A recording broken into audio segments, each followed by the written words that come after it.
이시영 씨의 다스 납품업체 헐값 인수 과정을 취재한 이한길 기자와 한 걸음 더 들어가겠습니다. 이 기자, 우선 이시영 씨가 인수했다는 다온이란 회사에 대해 좀 더 살펴보죠.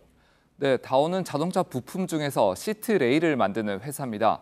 자동차 시트를 바닥에 고정해주는 어느 차에서나 볼 수 있는 부품입니다. 다온이 다스에 부품을 공급하고 다스는 자동차 시트를 만들어서 현대차에 납품하는 구조인데요. 다스를 현대차의 1차 협력업체, 다온을 2차 협력업체라고 보시면 됩니다.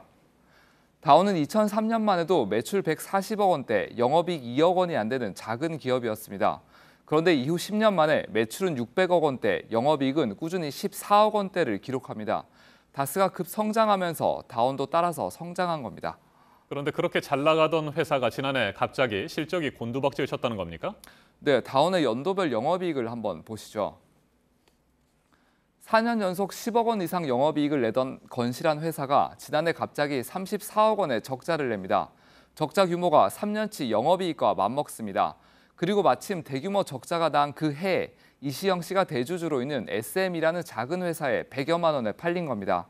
앞서 리포트에서 보신 것처럼 다온의 자산 규모는 SM의 36배입니다. 네, 이시영 씨가 운영하던 작은 회사가 어떻게 36배나 몸집이 큰 회사를 인수할 수 있었을까, 이런 의문이 들게 되는데, 시영 씨는 겨우 100여만 원의 핵심 납품업체를 인수했다는 거죠. 네, 100여만 원이라는 매각 가격이 적정한지를 알아보기 위해 저희는 지난해 시장에 매물로 나왔던 비슷한 자동차 부품 회사를 찾아봤습니다. 한국 GM의 2차 협력 회사인 A업체입니다. 지난해 매출 110억 원, 영업이익 5억 원을 기록했는데 약 80억 원의 매물로 나왔습니다. 그런데 연매출 600억 원인 다온을 한두 해 상황이 좋지 않다고 해서 100만 원에 매각하는 건 이해가 안 간다는 게 업계 관계자들의 공통된 반응이었습니다. 앞서 매각에 관여했던 한 관계자는 당시 회사 상황이 워낙 좋지 않아서 매각을 할 수밖에 없었다. 또 200억 원이 넘는 금융권 부채를 SM이 모두 떠안는 조건이었다고 말했는데요. 하지만 재무제표상으로 보면 다온이 보유한 자산이 400억 원이어서 부채를 갚고도 SM은 돈을 버는 셈이 됩니다. 자, 그렇다면 다스가 매각 과정을 주도했다는 것인데 어떻게 이처럼 비정상적인 기업 인수가 이루어졌을까요? 네, 전문가들은 이런 인수 방식이 과거 대기업들이 2세에게 기업을 물려주던 방식과 흡사하다고 말했습니다. 우선 작은 회사를 세우고 이 회사가 큰 회사들을 인수하도록 뒤에서 돕는 겁니다. 이른바 우회증여라고 하는데요.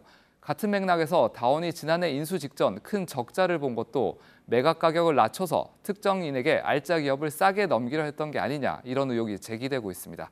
알겠습니다. 계속해서 취재해 주시기 바랍니다. 이한길 기자, 수고했습니다.